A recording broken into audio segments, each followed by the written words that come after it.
Bonsoir à tous, je suis ravie de vous retrouver une fois encore, comme chaque jeudi soir, pour une heure de direct et pour une heure de débat qui concerne l'actualité économique nationale.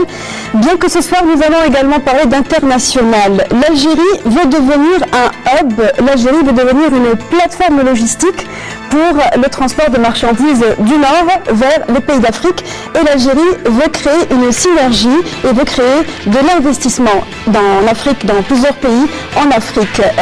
L'Algérie semble décider désormais de se tourner vers le sud et plusieurs représentants de ministères du gouvernement ont dit que c'est là qu'il y aurait des affaires à conclure et c'est grâce à l'Afrique que l'Algérie pourrait devenir un acteur incontournable, un acteur pivot qui pourrait permettre de faire un lien entre des pays qui se trouveraient en Europe, aux États-Unis, pourquoi pas, et des pays africains. L'Algérie a germé, plutôt l'idée a germé il y a à peu près 2 ans dans la tête d'un certain nombre d'hommes d'affaires. Aujourd'hui, l'idée a été adoptée, semble-t-il, par le gouvernement. Plusieurs ministres du gouvernement se sont prononcés sur cette question et un forum qui se veut être à l'échelle continentale se prépare pour le début du mois de décembre. On va vous en parler au cours de ce débat de ce soir. On va également vous expliquer comment l'Algérie compte s'y prendre pour financer les projets d'investissement en Afrique. Comment va-t-elle faire pour que les entreprises algériennes privées ou publiques investissent en Afrique alors qu'il est déjà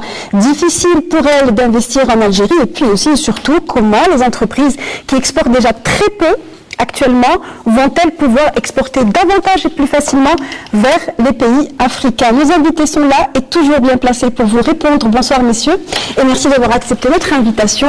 Monsieur Smaïl Benamara, vous êtes ambassadeur conseiller auprès du cabinet du ministre des Affaires étrangères. Vous avez également occupé le poste d'ambassadeur au Canada, ambassadeur au Sénégal et actuellement vous présidez le comité d'organisation auprès des hauts fonctionnaires, le comité d'organisation du Forum africain d'investissement et d'affaires. Nous allons en parler justement au cours de cette émission. À vos côtés, Brahim Ben Abdeslam, bonsoir. Et merci d'être avec nous. Vous êtes vice-président du Forum des chefs d'entreprise. Vous êtes également le directeur de l'école de management MDI.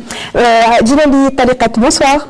Et merci d'accepter l'invitation de la semaine ECO. Vous êtes le président directeur général de la CAGEX et vous allez évidemment nous parler de la partie export de ces ambitions-là, puisque la CAGEX, c'est la compagnie algérienne d'assurance et de garantie des exportations. Et on ne pouvait pas faire ce débat sans inviter un opérateur exportateur, puisqu'il s'agit bien d'entreprise ce soir. Bonsoir, monsieur Salim Seladji. Vous êtes le directeur exportation du groupe Metidji, qui lui a une expérience en exportation et en Afrique notamment depuis à peu près 4 années. Tout à fait. Et donc, je vous le disais au début de cette émission, cette semaine, l'actualité économique nationale a été dominée par cette opération de communication massive sur un événement qui est le Forum d'investissement et d'affaires, le Forum africain d'investissement et d'affaires qui va se tenir au début du mois de décembre. C'est la première fois qu'un ministère qui est le ministère des Affaires étrangères, s'implique dans l'organisation d'un forum de cette envergure. L'Algérie veut en faire une rencontre capitale qui va donc ramener les énergies et rassembler les entreprises qui vont donc éventuellement investir ensemble en Afrique. On va savoir un peu plus davantage à travers la conférence de presse qui a été couverte par nos collègues de la rédaction du journal télévisé. Le commentaire est de Halim Maouchi. On revient tout de suite après. À moins d'un mois de la tenue du premier forum africain d'investissement et d'affaires, l'Algérie peaufine sa préparation de ce grand rendez-vous continental. Un rendez-vous dont l'importance n'est plus à démontrer. Toutes les puissances économiques de ce monde trouvent des opportunités d'affaires en Afrique, trouvent des opportunités d'investissement, trouvent que l'investissement en Afrique est plus rentable qu'ailleurs. Et nous avons plusieurs pays en Afrique qui enregistrent des taux de croissance à 2 chiffres. Alors même que des pays hautement industrialisés trouvent du mal à atteindre 1%, en deçà d'1% de croissance. Et donc,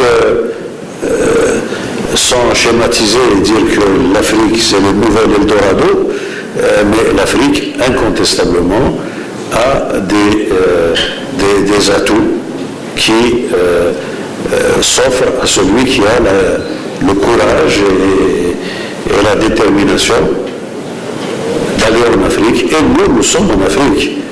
En plus de l'aspect géographique, la dimension historique a elle aussi motivé la tenue de cette grande manifestation économique. Dans l'écriture de cette histoire, l'Algérie a tenu un rôle essentiel, empreint de responsabilité, d'engagement et de clairvoyance.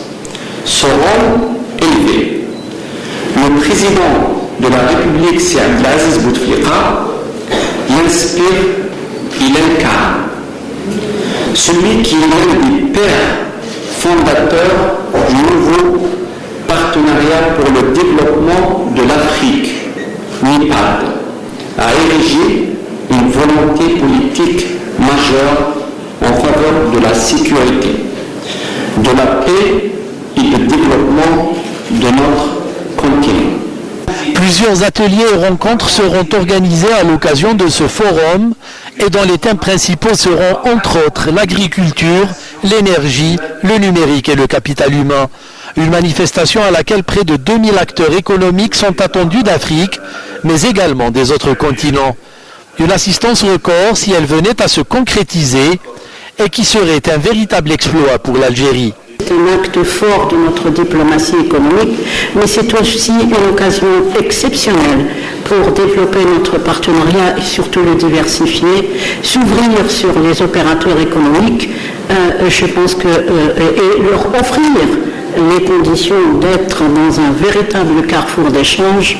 Je pense que c'est une occasion à saisir, à réussir surtout entre nos opérateurs et ceux de tout le continent. L'Afrique se donne donc rendez-vous à Alger les 3, 4 et 5 décembre prochains. Donc il faut également rappeler que cette rencontre qui va se tenir donc début décembre, ce forum africain d'affaires et d'investissement est ouvert à tous. L'inscription est donc ouverte pour l'ensemble des opérateurs algériens notamment, mais africains mais d'autres aussi, pour donc y prendre part. Outre le fait qu'un ministère de souveraineté s'implique directement dans l'organisation de ce forum et outre le fait que le plus influent et le plus dynamique des patronats y est impliqué aussi, qu'est-ce qui fait de cette rencontre qu'elle soit spéciale, Monsieur Benamara? Tout d'abord, permettez-moi de vous remercier personnellement, de remercier votre émission ainsi que Canal Algérie de nous donner l'opportunité d'évoquer ce grand rendez-vous continental. Permettez-moi d'abord de resituer, vous l'avez souligné dans votre présentation, que l'idée a germé effectivement, il faut reconnaître, au sein du FCE, il y a plus de 2 ans, qu'il a soumis au gouvernement et le gouvernement l'a adopté. Et depuis quelque temps, on a créé un comité de préparation de cet événement qui, il faut le rappeler, est placé sous le haut patronage de son Excellence, Monsieur le Président de la République, pour montrer tout l'attachement de l'Algérie à la réussite de cet événement. Alors, pour répondre à votre question, les particularités de ce forum, vous en avez évoqué quelques-unes. D'abord, c'est le terme de partenariat qui domine.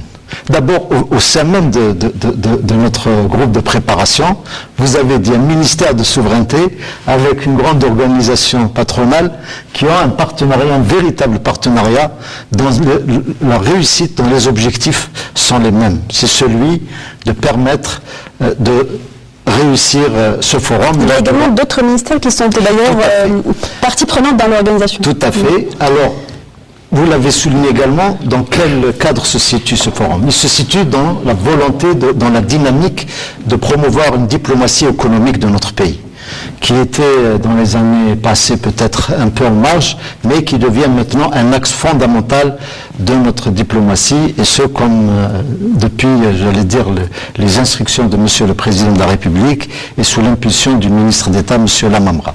Deuxième axe, c'est de s'inscrire dans la politique économique du gouvernement.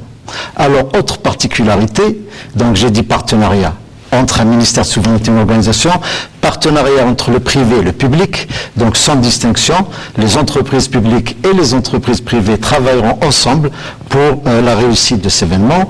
Je voudrais aussi souligner, c'est très important, que ce forum va s'autofinancer.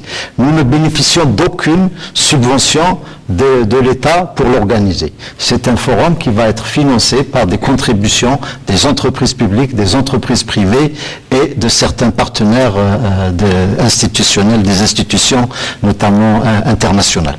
Voilà à peu près, si vous permettez, je vais tracer les objectifs. Les objectifs, il y en a d'abord au plan continental.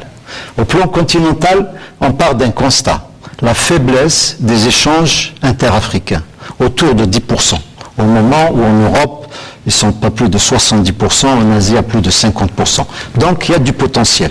Un potentiel qui s'explique aussi par le dynamisme de l'Afrique, à la fois grâce à ses ressources, à la fois grâce à sa croissance et à tout le potentiel, d'aller dire, de possibilités d'innovation qui existent. Donc, essayer d'augmenter le commerce intra-africain. Deuxièmement, promouvoir le partenariat industriel, technologique et dans les services entre les entreprises africaines. C'est pas normal que des pays voisins ne puissent pas développer des industries, ne puissent pas développer des partenariats. C'est un peu l'un des objectifs de ce forum. On verrait très bien qu'un industriel sud-africain avec un industriel algérien ou un Nigérian avec un Éthiopien, c'est l'objectif. Qui peuvent avoir des activités complémentaires. Tout à fait. Les entreprises algériennes pourraient avoir à offrir ce dont les entreprises africaines ne disposent pas. Oui, c'est très important la rencontre. C'est le manque d'information. On va essayer de combler un déficit en matière d'information. Le forum se va organiser en plénière, en atelier, en session de partage, mais également en B2B, les rencontres entre deux opérateurs. Et c'est de là que va jaillir les entrepreneurs algériens qui, j'espère, seront très nombreux. Et je lance un appel parce que, comme vous l'avez dit, c'est un forum inclusif. Tout le monde peut y participer. Il y a une modique contribution, mais qui est tout à fait conforme à une volonté de faire participer le plus grand nombre. Donc, ça, c'est au plan continental. Au plan interne, au plan algérien, c'est de contribuer à l'internalisation de l'entreprise algérienne. Lui donner les moyens d'aller vers l'extérieur. Que ce soit dans le domaine du commerce extérieur, des produits hors hydrocarbures, ou que ce soit dans le domaine de l'investissement. Lui apprendre à s'externaliser. Tout à fait. Brahim Ben Abdeslam, la même question, étant donné que le Forum chef d'entreprise est partie prenante dans l'organisation, qu'est-ce que l'on peut attendre, je me projette après l'événement, qu'est-ce que l'on peut attendre d'un forum tel que vous comptez organiser? Tout simplement, nous attendons à reprendre notre place légitime sur le continent. Nous sommes le plus grand pays d'Afrique. Nous devons être un acteur économique majeur. C'est l'objectif essentiel de cette rencontre. Permettez-moi de dire que l'idée est partie d'un constat qui est le suivant. L'Algérie, au cours des 10 dernières années, a repris sa place au niveau politique, au niveau, j'allais dire, de la politique africaine, de manière générale, à travers la résolution d'un certain nombre de conflits majeurs en Afrique. Rappelez-vous, le conflit des Grands Lacs, en Afrique, le conflit du Sahel. Donc, politiquement, l'Algérie a repris sa place légitime. Exportatrice de paix. Il reste maintenant que l'Algérie doit être un acteur économique majeur. Et donc, on est parti du principe que le plus grand pays d'Afrique organise la plus grande conférence économique d'Afrique. Premier point. Deuxième point qui me semble important, c'est que aujourd'hui vous avez de grandes zones économiques qui s'installent. Vous avez l'Europe, vous avez l'Amérique, vous avez l'Asie, mais il n'y a pas de zone économique africaine. Et l'Algérie, en tant justement que leader africain, peut travailler dans le sens de créer une véritable zone économique africaine et ne pas regarder l'Afrique uniquement comme un marché. D'ailleurs, dans l'intitulé de notre forum, on n'a pas dit Algérie-Afrique, on a dit forum africain. Il n'est pas marché pour l'instant. L'Afrique n'est pas un marché. En tous les cas, ne serait-ce que dans l'exportation. En tous les cas, le regard qu'on fait de l'Afrique aujourd'hui, à travers les différents forums, c'est plutôt le marché, monsieur le ministre l'a rappelé, l'Eldorado. Non, nous voulons faire, en tous les cas les Algériens souhaiteraient faire du continent africain une zone économique à part entière, et je pense encore une fois, c'est de la responsabilité de l'Algérie comme le plus grand pays d'Afrique de le faire. Troisième élément qui me semble important, c'est qu'aujourd'hui, l'Afrique est un relais de croissance exceptionnel. Au moment où d'autres continents, d'autres zones souffrent de la croissance, les pays africains arrivent à faire des croissances à 2 chiffres. Et puis pour nous, les Algériens, je pense qu'on a du potentiel, certainement on va revenir à cette question, pour participer à ce renouveau économique africain. Voilà le contexte dans lequel est réfléchi ce forum. Et vu de l'extérieur, Djilali Tariqat, vous n'êtes pas tant de l'extérieur sur le plan de l'organisation, bien sûr, mais comment voyez-vous cette rencontre? Il y en a eu beaucoup des rencontres bilatérales, Algérie-Afrique, mais là, la rencontre semble être plus inclusive. Pensez-vous qu'elle puisse aboutir à quelque chose de concret? Merci tout d'abord d'avoir invité le représentant de la CAGEX. Oui, de mon point de vue, sur le plan des relations commerciales et d'investissement, donc relations plus grandes économiques, à mon sens, ça constitue déjà une étape importante, une sorte de tremplin pour conquérir sur le plan commercial et d'investissement le pays africain. Et tout le monde s'accorde à dire que l'Algérie dispose de beaucoup d'atouts pour être présente en Afrique, non seulement, comme le rappelait l'un des invités, sur le plan diplomatique, mais également sur le plan économique. Et elle a son potentiel d'abord d'expertise humaine, son potentiel dans le domaine industriel, donc la transformation. Je rappelle juste au passage que les pâtes produites par les sociétés algériennes passent très bien dans les pays africains. C'est d'exportation. Oui, en termes d'exportation, ça veut dire qu'il y a déjà une acceptation de l'Algérie en tant qu'entité à la fois politique, économique, pour s'implanter de façon durable. Parce qu'il ne s'agit pas de viser le court terme, il faut viser le long terme. Le court terme dans lequel s'inscrivent depuis déjà plusieurs années les opérateurs exportateurs. Ne serait-ce que pour l'exportation, il y a énormément d'opérations conjoncturelles. Oui, voilà, vous le rappelez, c'est épisodique, conjoncturel, mais nous voulons que, de notre point de vue, que ce soit un phénomène généralisé et aller un peu avec tous les atouts. Et donc les préalables s'imposent. Monsieur Zeladji, votre point de vue en tant que responsable d'une entreprise qui exporte déjà, est-ce que vous pensez que c'est possible que les entreprises algériennes, au-delà de l'exportation, puissent investir et monter une usine en Afrique?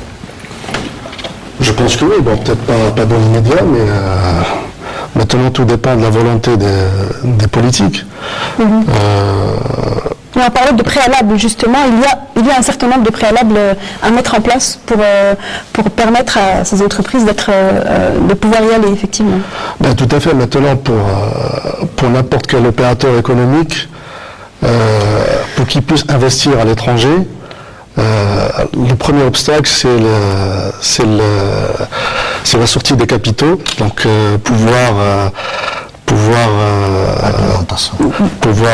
donc déjà par rapport à la réglementation, pour faciliter être conforme à la fameuse règle de transfert de change, transfert de capitaux et pouvoir investir dans des pays. Donc même j'ai visité quelques pays africains et j'ai rencontré quelques opérateurs économiques qui m'avaient posé la question par rapport à ça, c'est-à-dire comme quoi pourquoi les opérateurs algériens n'investissent pas dans nos pays.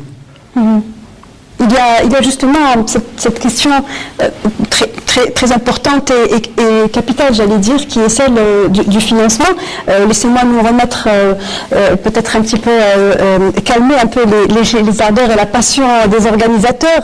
Aujourd'hui, il y a un besoin de diversifier les ressources, effectivement, d'investir, d'explorer de nouveaux marchés, mais il ne faut pas oublier que l'État actuellement crie à qui veut l'entendre que les caisses sont vides, qu'il n'y a pas d'argent, qu'il va falloir réguler, qu'il va falloir être efficace et efficient sur le plan de la dépense.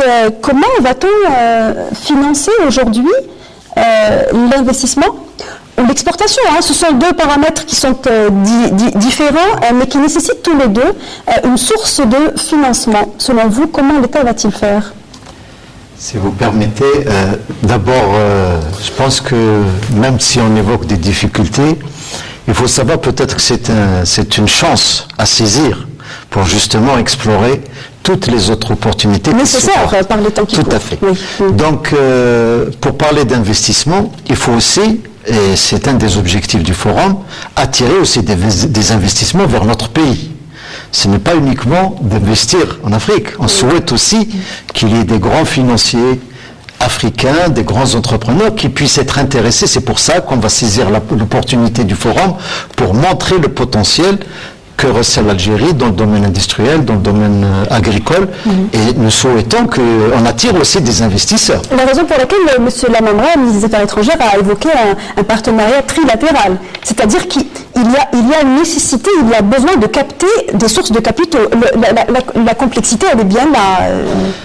Ça, c'est un autre aspect. Ça, c'est que concerne l'intervention d'opérateurs hors africains. Hors Afrique, voilà. Là, je parlais des opérateurs africains qui, grâce à des partenariats, grâce à des joint ventures, peuvent investir en Algérie. Mais au-delà, pour revenir à votre question, je pense qu'il faut voir la finalité de l'opération.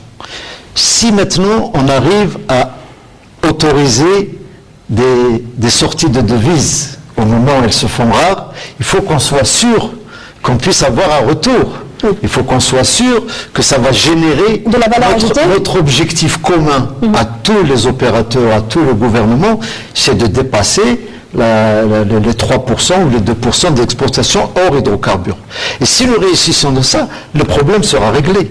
Parce que l'investissement en dehors du territoire national va pouvoir être généré par les revenus qu'on aura exercés. C'est pour ça que je dis que c'est une problématique plus complexe. Parce que on peut demander de l'argent, mais il faut qu'on soit sûr que ça ne va pas être encore pour faire sortir des devises sans lendemain, mais que ça puisse générer. Et d'ailleurs, c'est pour ça que j'ai cité l'exemple du forum, pour dire que nous avons donné l'exemple.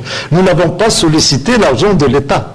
Le forum va être financé, ça a été très coûteux, mais va s'autofinancer. C'est déjà un exemple que le FCE... Oui, déjà dans la rigueur budgétaire. Voilà, dans la rigueur budgétaire. On n'a pas demandé d'enveloppe facilitée, on a été chercher, et heureusement on a pu trouver, parce que quand une idée est convaincante, les gens y adhèrent. Et je ne vais pas m'arrêter là, parce que je voulais dire que le comité d'organisation ne s'est pas contenté des aspects organisationnels. Il s'est impliqué dans les questions de fond. Et nous avons élaboré, M. Benabdeslam le sait très bien, un document où on a recensé tous les obstacles à nos exportateurs et tous nos obstacles aux possibilités d'investissement. Bien entendu, nous savons qu'une force de proposition, mais nous avons fait un certain nombre de propositions et nous avons identifié. Nous les avons classées par celle qui va du plus facile, celle qui relève de la Banque d'Algérie par exemple, à celle qui relève des ministères et celle qui sont beaucoup plus complexes. La Banque d'Algérie n'est pas nécessairement la plus facile à régler. Mais je vous assure que le gouverneur de la Banque d'Algérie a montré de très bonnes dispositions pour prendre en charge ces questions.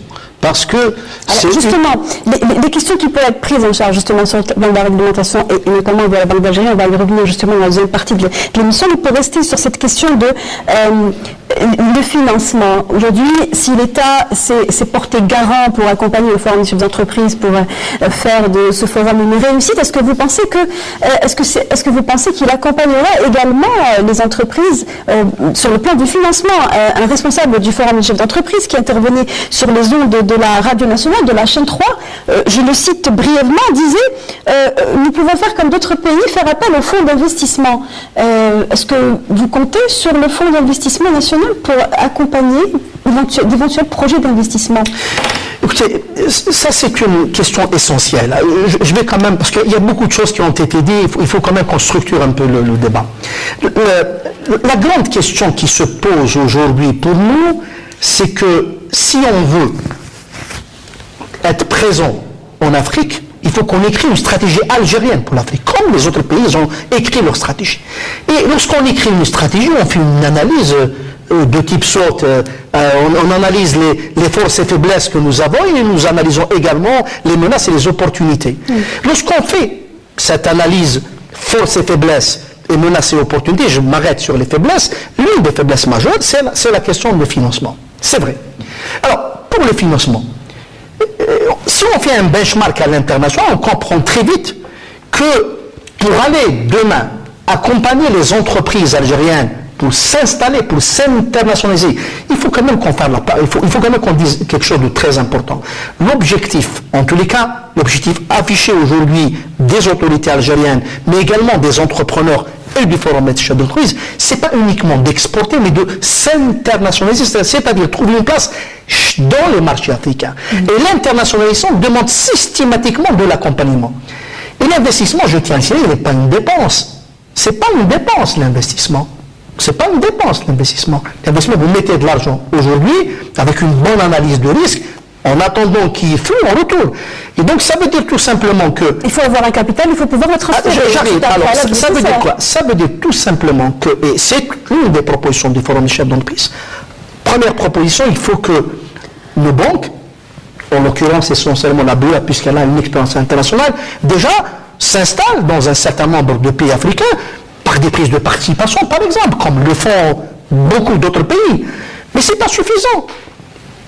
Impérativement, et nous pensons qu'il faut le faire, il faut aller vers la création d'un fonds d'investissement Afrique, c'est-à-dire qui va permettre d'un fonds d'investissement algérien, bien entendu, qui accompagnera les entreprises algériennes qui veulent s'installer en Afrique avec des dispositifs flexibles, souples, qui permettent de réagir rapidement. Parce que avec l'ensemble des coupes budgétaires qui ont été opérées sur les équipements notamment, avec l'ensemble des coupes budgétaires qui ont été opérées sur plusieurs ministères, sur les équipements, est-ce que vous pensez que l'État pourra dédier un fonds, sachant qu'il existe déjà un fonds d'investissement national, encore une fois, un fonds national qui a pris participation dans l'entreprise, qui a donné des crédits qu'il ne récupère même pas. Mais ça, c'est un fonds intérieur. Non, mais attendez, encore une fois, est-ce qu'on veut ou on ne veut pas une stratégie africaine pour l'Afrique? Si on veut, et je pense que c'est ça la volonté, il faut mettre le prix. C'est ça la volonté du gouvernement algérien et des entreprises algériennes, il n'y a pas d'autre solution que de mettre en place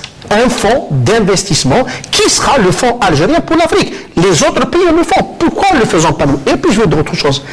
N'oublions pas que l'Algérie est un pays très solvable du point de vue financier. Nous sommes parmi les rares pays au monde qui ont une solvabilité exceptionnelle, puisque la dette extérieure est aujourd'hui insignifiante. C'est-à-dire que si vous mettez $1 dans ce fonds, l'effet de levier peut vous donner 10. C'est-à-dire que vous créez un fonds, par exemple, de 100 millions de dollars, et vous mobilisez facilement $1 milliard qui va venir vous accompagner. Et je termine par ça. Nous voulons un forum africain de dimension internationale organisé par l'Algérie. C'est pour ça que vous aurez certainement, vous allez constater que pas mal de fonds d'investissement internationaux vont venir, d'ailleurs ils ont... Oui, mais les fonds d'investissement internationaux vont financer les États, ils vont financer absolument pas. Des projets d'État et non pas des entreprises. Attendez, faisons la distinction entre les projets institutionnels qui sont financés par des institutions financières comme la BAD, qui sera présente en France, comme la BAD, comme la Banque islamique de développement, comme la Banque mondiale. Ça, c'est une chose. Mais les fonds d'investissement financent le privé. Et même dans ces institutions, vous avez des filiales, je prends la Banque mondiale, vous avez la Société financière internationale qui est filiale de la Banque mondiale, qui finance essentiellement le privé. ICD pour la BID, également la même chose. Donc, encore une fois, si on veut une stratégie africaine, le bras financier est fondamental. Comptez sur un fonds d'investissement créé par l'Algérie ou comptez sur les fonds d'investissement qui viendraient d'autres pays d'Afrique, selon vous? Quelle serait la meilleure solution pour financer des projets d'investissement? De mon point de vue, la problématique est une problématique d'abord d'entreprise, c'est-à-dire avoir un potentiel qui puisse s'internationaliser. Le rôle de l'État est de créer le cadre incitatif, une sorte de propulseur pour encourager et amener les entreprises algériennes à aller investir dans les pays africains. Et ailleurs, pourquoi pas? Parce qu'il ne faut pas se polariser sur l'Afrique. Pour qu'un pays réussisse dans le domaine des exportations, le marché qui se présente est un marché mondial. Quand on voit des pays, vous voyez, ils ont des débouchés y compris Vous voulez en dire Extrême-Orient. Vous voulez dire que l'Algérie n'a pas un potentiel d'entreprise capable d'investir Au contraire, c'est pas ce que je dis. Je dis qu'il faut évaluer ce potentiel et dire ce qu'on peut apporter pour aller vers l'Afrique. C'est vrai qu'on n'a pas fait des diagnostics. C'est-à-dire on a une idée globale sur ce que pourront faire les entreprises algériennes. Parce que c'est une question d'entreprise. On ne va pas demander à l'État algérien d'aller investir. C'est bien ça. L'État algérien va apporter tous les supports nécessaires, et j'ai appelé ça le cadre incitatif. Mais la problématique essentielle de l'investissement à l'étranger, c'est une problématique d'entreprise d'abord et de banque. Bien sûr, quand on parle d'entreprise, on sait que dans toutes les économies du monde entier, les banques jouent un rôle essentiel. Le crédit est fondamental, que ce soit dans le commerce ou dans les investissements. S'il n'y a pas de soutien de banque, et puis je suis assureur de compagnie d'assurance, il sera très difficile d'aller investir à l'étranger. C'est un préalable qui a été préparé à l'avance, en amont, en préparation de cette rencontre, justement le diagnostic des entreprises et l'inclusion des banques également. Mais j'aimerais vous dire que c'est comme si les Algériens ne sont pas en Afrique. Il y a des entreprises algériennes qui sont installées, qui ont investi en Afrique. Je connais par exemple une entreprise qui est dans l'énergie. C'est un exemple d'entreprise algérienne. Ça veut dire qu'il y a des entreprises algériennes qui sont déjà installées en Afrique, qui n'ont pas attendu à ce qu'on mette tous les préalables, parce qu'on a l'impression qu'il faut que tout soit mis en place pour qu'on puisse aller quelque part. Non, absolument pas. Il faut déjà avoir l'autorisation de transférer l'échange. Il y a des initiatives. Il faut déjà avoir l'autorisation de prendre un capital et de l'investir à l'étranger. Mais il y a des formules de financement encore plus intelligentes que ça. Il n'y a pas que ça. Justement, l'une des plénières, et je pense que M. Benamra va revenir sur le programme, l'une des plénières sera consacrée au financement de l'investissement. Parce qu'il n'y a pas que ça. Les formules d'investissement aujourd'hui sont multiples. Et il doit y avoir des formules intelligentes. Je vous dis, nous avons un opérateur aujourd'hui, N'Djamena, l'électricité à N'Djamena est fournie à quasiment 30% par un opérateur algérien. Les dispositifs médicaux aujourd'hui à Dakar sont fournis par un opérateur algérien. Il n'a pas attendu à ce qu'on mette en place un fonds d'investissement, il n'a pas attendu à ce qu'on lève les préalables de je sais quel préalable. Vous savez, les investisseurs algériens sont des gens qui sont capables de l'international.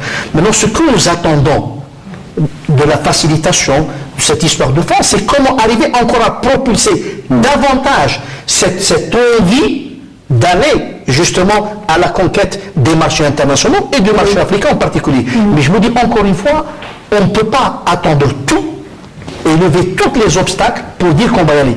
Rappelez-vous que l'Europe a été construite autour du charbon. Et on n'a pas attendu à ce que toutes les institutions, ou l'euro, non.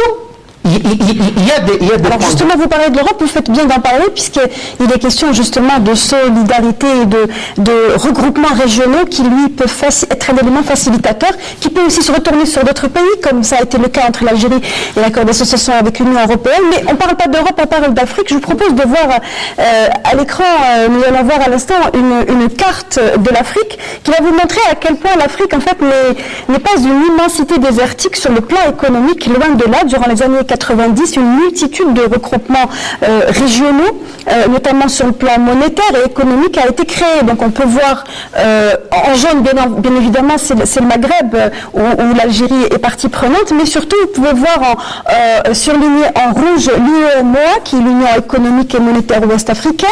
Il y a les SADC, Communauté de développement Afrique australe, et puis surtout, non négligeable, la COMESA, qui est le marché commun de l'Afrique australe et orientale.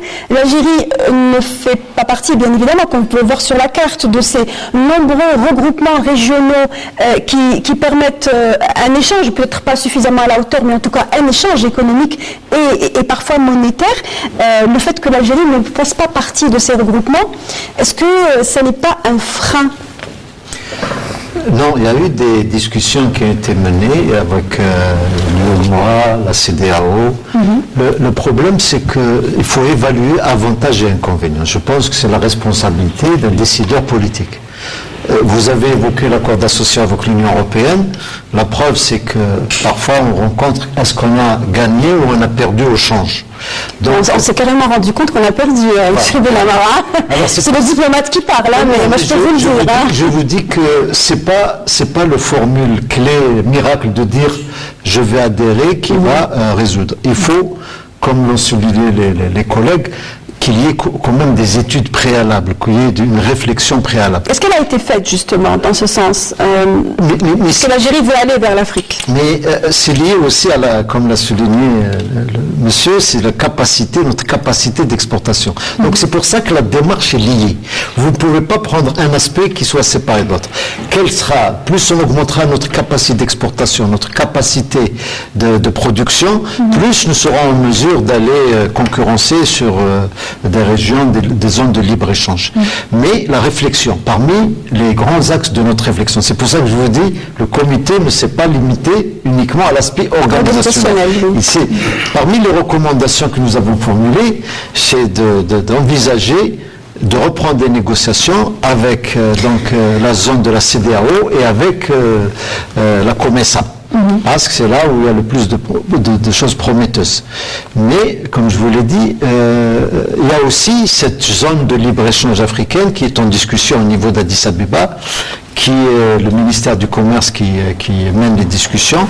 Donc, si on peut aller aussi, comme l'a souligné M. Ben Abdeslam, vers une zone continentale, c'est encore mieux. Mais, je vous dis, c'est-à-dire, il faut toujours se mettre à la place du décideur. Ce n'est pas de dire juste, il faut faire ceci, qui va résoudre le problème. Il y a un arbitrage à faire. Tout à fait. Il y a aussi, pour revenir à cet aspect justement de financement, mais aussi de relations toujours bonnes. Finalement, l'Algérie a toujours nourri de bonnes relations avec ses voisins d'Afrique. Et pas plus tard qu'il y a quelques années, l'Algérie a effacé plus de 900 millions de dollars de dettes pour 14 pays africains environ. Aujourd'hui, cet effacement de dettes, est-ce que l'on peut négocier des contreparties de cette dette, finalement, en termes de facilitation, en termes de création de projets, puisque c'est comme ça que cela se fait. Pas plus tard qu'il y a le mois d'octobre, l'Algérie et l'Espagne ont bien signé une convention où l'Espagne a converti une dette algérienne détenue par l'Espagne pour le profit de l'Algérie, qu'il a converti en un investissement agricole. Alors, est-ce qu'aujourd'hui, l'Algérie peut faire cette démarche? Brahim Ben Abdeslam. Si on a effacé, c'est trop tard. Mais ça aurait été la bonne décision, c'est-à-dire de transformer la dette en private equity, en plus de participation. Ça aurait été une bonne démarche. Encore une fois, j'insiste. Donc c'est trop tard, il y a plus de possibilités. Mais écoutez, ça relève de la politique et de la diplomatie. Je suis vraiment incapable de vous répondre à cette question. Mais du point de vue économique, la transformation des dettes des États en prise de participation d'entreprise, c'est une pratique courante. C'est une pratique courante. Et j'espère que s'il y a effacement d'autres dettes, je ne sais pas si ça existe ou pas, ça se fasse de cette manière-là. C'est une bonne manière de s'introduire au niveau de ces pays. Mais, encore une fois, il s'agit d'écrire une stratégie algérienne pour l'Afrique. Ce n'est pas par coup, par-ci, par-là. Une stratégie africaine, ça veut dire quoi? Ça veut dire quelles sont les opportunités pour nous, quels sont les secteurs. On n'a pas parlé des secteurs où l'Algérie aujourd'hui. Moi, je pense qu'il faut regarder de manière claire quels sont les secteurs dans lesquels l'Algérie possède, je dirais, un potentiel qui est inégalable, ce qu'on appelle les avantages comparatifs ou compétitifs. Ah oui, justement, il s'agit de faire un bilan. Non, mais il existe, le bilan existe, il est là même. Prenons un exemple. Et d'ailleurs, c'est un thème important au cours de ce programme. L'énergie. Nous sommes le premier pays énergétique d'Afrique, avec le Nigeria. Nous avons la plus grande entreprise énergétique en Afrique. Autour de cette entreprise, un savoir-faire exceptionnel a été développé à travers les filiales. Je ne vais pas les citer, mais quand même, le NSP, le NTP, le NAGEO. Et autour de ces filiales, il y a des dizaines de privés qui aujourd'hui maîtrisent parfaitement le service pétrolier. Voilà une arme fatale pour s'implanter en Afrique. L'énergie, les Algériens ont dans l'ADN des Algériens respiré l'énergie. Donc voilà un secteur dans lequel nous pouvons aller très loin. Et je rajoute, je vais rajouter un point sur cette question. Et lorsque je dis l'énergie, ce n'est pas uniquement l'énergie fossile, l'énergie renouvelable. Il y a 2 jours, nous avons organisé à Alger une grande rencontre de restitution de notre étude. L'énergie renouvelable, l'Algérie doit être un acteur majeur du continent. Elle doit l'être parce qu'elle a le potentiel pour l'être. C'est pour ça qu'on a déclaré, par exemple, la possibilité, enfin on lance un projet de 2 gigawatts dans les prochains jours. Donc, et à ce moment-là, des entreprises plus petites, et donc des entreprises privées autres que la Sonatrach et ses filiales pourront être partie prenante dans cela. Alors, tout à fait. On parle d'investissement, il faut également rappeler aux gens qui nous regardent qu'on parle de ce forum d'Afrique, il est question d'investissement, mais il est aussi question d'exportation. Il ne faut pas se voiler la face. Et les exportations, c'est une partie qui n'est pas gagnée d'avance. On le sait, on vous le dit depuis longtemps déjà, les opérateurs exportateurs ont énormément de mal à se placer et surtout, comme vous le disiez, M. Tarikat, à s'inscrire dans la durée, dans l'exportation. Pourtant, le ministère du Commerce, le ministre du Commerce a montré énormément de bonne volonté et il a également réglé beaucoup de problèmes, notamment en créant un comité où il règle les problèmes de manière quasi personnalisée avec les opérateurs exportateurs. On a appris auprès des opérateurs exportateurs que la Banque centrale allait organiser une rencontre avec les opérateurs exportateurs afin de discuter justement d'éventuels leviers sur le plan financier. Une rencontre a eu lieu cette semaine organisée par Algex et Bouchra Bouali, notre reporter y était. Elle nous ramène justement les échos de la part des opérateurs exportateurs algériens. On les écoute. Développer les performances de l'entreprise à l'export afin d'aider à construire une économie aux hydrocarbures durables, c'est ce à quoi aspirent bon nombre d'entrepreneurs. Pour y parvenir, des spécialistes se sont penchés sur l'exportabilité des biens ou services. Donc on définit l'exportabilité comme étant la capacité d'un bien ou d'un service à être exporté durablement. Et là on l'a défini comme étant un concept, plutôt comme une dynamique de groupe. Il faut un écosystème, il faut des synergies plus fortes, il faut surtout un système de mesure pour évaluer la dynamique. Plus question pour cet expert de se baser sur un modèle de gestion archaïque, sans outils. Il propose une démarche pratique. Dans la mesure, on met en place les outils de l'excellence opérationnelle, donc des bases managériales, des outils de qualité, etc., mais généralisés, adaptés pour chaque type d'entreprise, la TPE, la PME, etc. Il s'agit en premier lieu d'identifier les atouts de l'Algérie et les métiers qu'elle pourrait développer. Quels sont les métiers de l'Algérie? Quels sont les atouts de l'Algérie? Comment l'Algérie peut s'insérer par rapport à la demande mondiale? On ne s'est pas encore posé cette question. Jusqu'à l'heure actuelle, disons, jusqu'à la fin de l'année 2015, il n'y avait pas réellement une volonté réelle pour aller vers l'exportation. C'est le choc externe qui amène quelquefois, qui fait de la pression pour qu'on aille. Je vous ai dit, on s'attend, c'est mes estimations, je peux me tromper, j'espère me tromper, surtout sur l'export. Mais en tout cas, nous aurons peut-être une importation de l'ordre de 42 milliards de dollars, une exportation de l'ordre de 26 milliards de dollars. Alors, entre 26 et 42, c'est à peu près donc 16 milliards qui vont nous manquer dans la balance commerciale, pas dans la balance globale, mais dans la balance des paiements, ça sera plus important. Mais en tout cas, 16 milliards, il faut les chercher. Pour les chercher, le président de l'Association nationale des exportateurs algériens propose un certain nombre de mesures. C'est d'abord signer des accords avec cet espace-là. Il y a 3 espaces. Vous avez la CEDEAO, vous avez l'UEMOA, vous avez la CEMAC, vous avez la COMESA. Il y a 4 espaces. Il faut signer des accords. 1. 2. Un atout, le principal atout de l'Algérie pour les pays africains, c'est cette route transsaharienne. Nous sommes dans une proximité géographique qu'actuellement, on n'a pas pu exploiter. On a proposé la mise en place, la création des zones franches au niveau de Tamanrasset. Quel est son rôle? C'est de capter justement les demandes des Africains.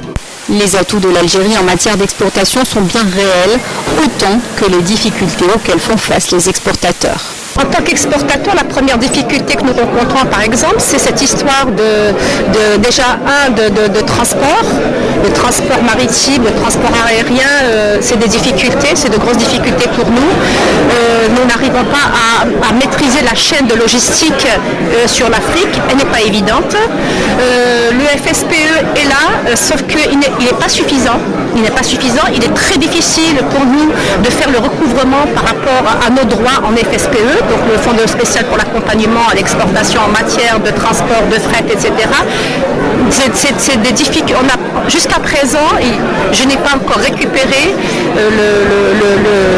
mes avantages en exportant. Je ne l'ai jamais fait, j'ai pas pu. C'est difficile. Vous avez dans la réglementation d'échange 19 articles qui concernent l'export et 15 qui concernent l'import. Alors que nous exportons rien, vous avez 19 articles. Et nous importons tout, il n'y a que 15 articles. Ça veut dire quoi? Ça veut dire que l'acte d'exportation, c'est un acte suspect. Et pour cela, il existe une ordonnance 96-22 qui menace de prison les exportateurs. Laissons, donnons de la liberté et donnons surtout de la confiance aux exportateurs et laissons les gens venir. Il ne faut pas que les gens en place se découragent. Ne pas décourager les exportateurs en instaurant un climat de confiance, c'est en somme ce que souhaitent les entreprises qui misent gros sur le Forum africain d'investissement et d'affaires qui se tiendra prochainement à Alger. On a écouté, le Ben Moffi, sa déclaration est édifiante. Elle a d'ailleurs fait la une de certains journaux cette semaine. L'acte d'exporter est quasiment délictueux. C'est quand même, on est carrément en porte-à-faux par rapport à cette ambition de vouloir faire que les entreprises algériennes exportent et exportent notamment en Afrique. Est-ce que vous, par rapport au constat que le Ben Moffi faisait, voyez justement ce hub dont parle le patronat et les organisateurs de ce forum, le hub, la plateforme logistique? Est-ce que vous la voyez? De toute façon, je pense que il faut quand même pas exagérer. Je pense qu'au début, la difficulté était beaucoup plus le résultat de méconnaissance et d'appréhension. Donc méconnaissance des lois, l'appréhension, je dirais, de notre côté, de ne pas être payé par les clients. Mais sinon, avec le temps, les gens commencent avec la pratique, commencent à apprendre l'acte d'exporter. Donc que ce soit auprès des compagnies maritimes, auprès des services douaniers, auprès des banques aussi. Donc je pense que c'est un passage qui est obligatoire. Donc c'est un apprentissage pour tout le monde et les choses vont s'améliorer. Donc il est question de maturité. Les entreprises algériennes n'étaient jusque-là pas suffisamment matures selon vous pour pouvoir exporter. Donc que ce soit les entreprises privées algériennes ou aussi l'administration. J'ai Tariqat, être exportateur, c'est être aussi avoir un pied dehors, un pied en prison. Non, il ne faut pas voir les choses de cette manière. Non, au contraire, dans la gestion d'entreprise, il faut être optimiste. Très bien. Mais tout d'abord, je voudrais rétablir une vérité. Quand on exporte une mini-centrale en N'Djamena et donner de l'électricité, ça n'est pas un investissement, c'est une exportation. Un investissement, c'est d'investir en capital, de mettre le drapeau algérien. Quand vous avez des sociétés étrangères ici en Algérie, c'est un investissement. Donc c'est ramener le capital dans un pays africain, quelconque ou dans le monde, et, comme disent certains, mettre le drapeau. On dit que c'est une société à capital algérien, qui est en N'Djamena ou ailleurs. Donc ça. Maintenant, sur le nom de la société, c'est Amouna Énergie. Il y a le drapeau algérien. Non, elle a exporté à Amouna Énergie. Non, je connais. Non, attendez. Elle a exporté. Attendez. Il faut rétablir les vérités. Non, allez-y. Vous pensez qu'elle a exporté? Elle a exporté de l'énergie. Elle a exporté. Elle ne peut pas. Déjà, la loi sur la monnaie et le crédit ne permet pas aux privés d'aller s'installer à l'étranger. C'est clair. Non, mais c'est la mobilisation de financement international, Khalina. Mais il ne faut pas confondre. Il a pu mobiliser, je connais moi aussi. Il a pu mobiliser, c'est un client de Kazakh que je connais. Il a mobilisé des financements internationaux. Expliquez-nous justement comment il a mobilisé. Je suis en train de dire qu'il y a des formules de financement intelligents. Je vais laisser terminer cette anecdote parce que la question de l'export, je souhaiterais qu'on continue ce point. On n'est pas en train de faire un procès sur cette entreprise qui est qui est l'une des rares entreprises qui ont investi dans le renouvelable, hein, donc on lui souhaite bon courage. Mais c'est important de remettre les choses à leur endroit.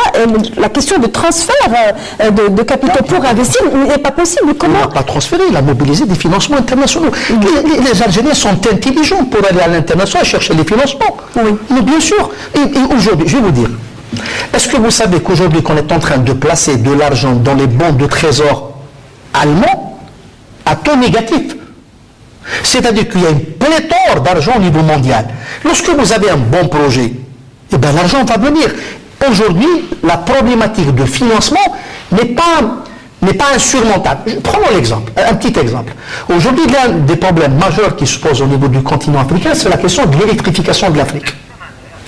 Et je vais vous citer une anecdote qui reflète ça. J'ai rencontré le président du patronat congolais pour l'inviter à Alger. Et on parlait de la situation au Congo. Hein. Il me dit que le Congo, aujourd'hui, tout le pays est couvert par la 4G. Et donc, du point de vue téléphonie mobile, il n'y a pas de problème. Mais nous avons un sérieux problème, par contre. Lequel? Il me dit, lorsque la batterie est à sec, il n'y a plus d'endroit pour la charger parce qu'il n'y a pas de points d'alimentation électricité. L'électrification de l'Afrique, vous savez qu'aujourd'hui, il y a plus de 700 millions d'Africains qui ne bénéficient pas de l'électricité.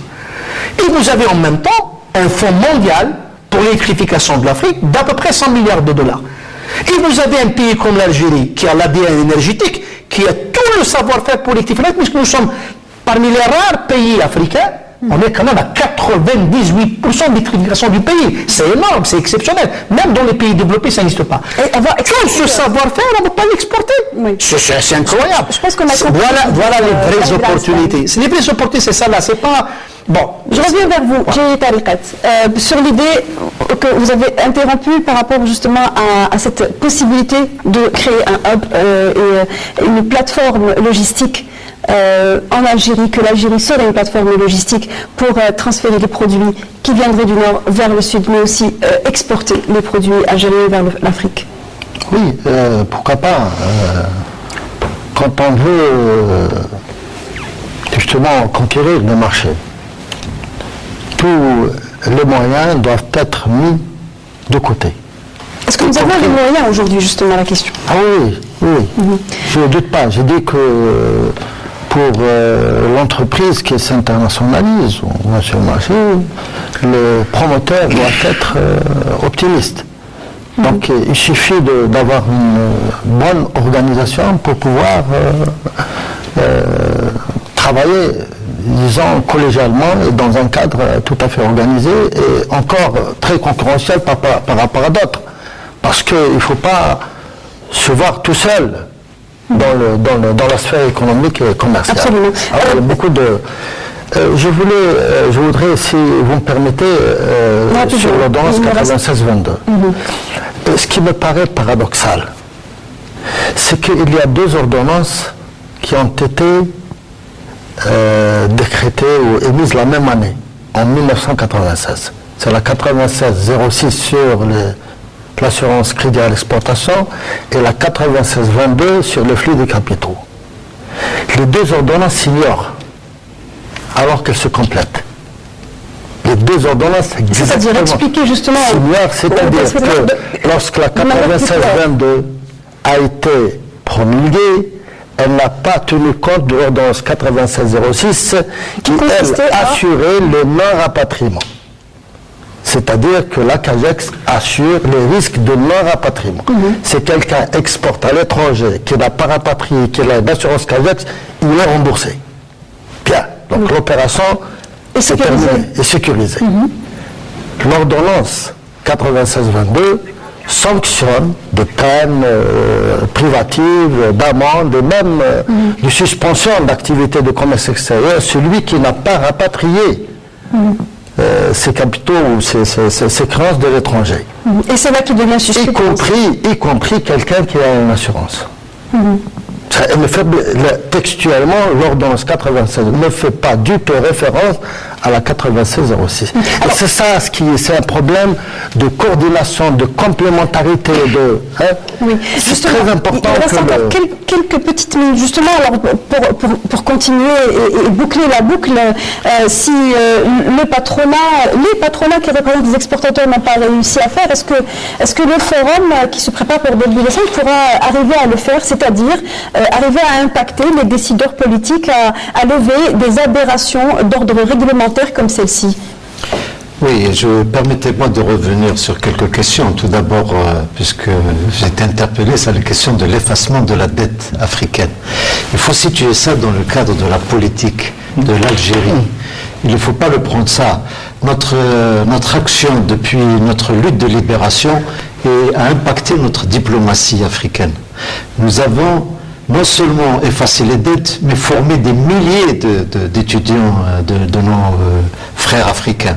Nous avons aidé à la libération de nombreux pays, que ce soit le régime de l'apartheid avec Nelson Mandela, que ce soit le Cap-Vert, que ce soit la Guinée-Bissau, que ce soit le Mozambique. Donc, il faut situer dans cet élan que nous avons tiré de notre révolution, de notre libération, de générosité. Ce n'est pas un calcul uniquement, j'allais dire, financier. Oui, mais par des temps de crise. Oui, je vous concède tout cela, mais par des temps de crise. Vous êtes d'accord pour dire que la question est légitime, monsieur le C'est pour ça que je vous dis, c'est juste pour resituer dans quel cadre s'est fait ça. C'était de dette. Maintenant, comme l'a dit Ben Slam, maintenant nous sommes dans une phase où nous pouvons avoir des relations, parce que même ces pays que nous avons aidés, qui étaient vraiment dans une extrême misère, des pays comme le Mozambique, qui est maintenant devenu qui a un grand potentiel dans le domaine énergétique, un pays comme le Cap-Vert, là, effectivement, nous pouvons avoir des relations, j'allais dire, où nous pouvons mettre ce partenariat, parce qu'on parle toujours de partenariat,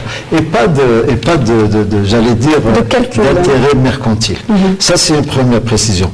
En ce qui concerne le financement, la question que vous avez soulevée, c'est vrai qu'il y a de multiples sources de financement, et j'invite les opérateurs algériens à s'inscrire nombreux sur le site www.rendezvousdalger.com pour pouvoir bénéficier.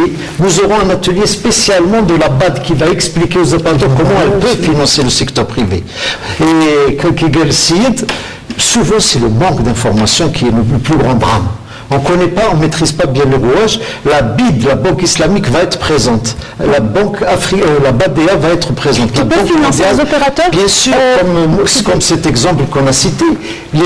Ces banques africaines où l'Algérie est un pays important et membre dans le conseil des gouverneurs de ces banques, un droit que ces opérateurs privés. Il y a des moyens de financement pour le secteur privé. Il faut les connaître et il faut être capable de les utiliser.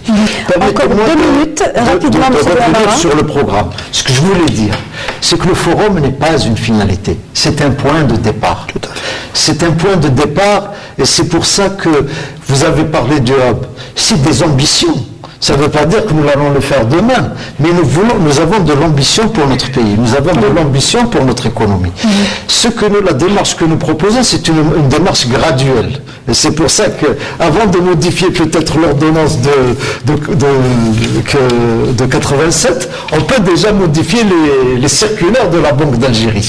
Et c'est de cette manière graduelle qu'on peut avancer. Moi, je crois à cette méthode que de ne pas vouloir être, j'allais dire, dans l'excès de vouloir qu'on facilite la vie, mais commençons par étapes. On va dire que ce forum va être un nouveau ou un bon départ pour mobiliser les politiques d'une part et les investisseurs d'autre part.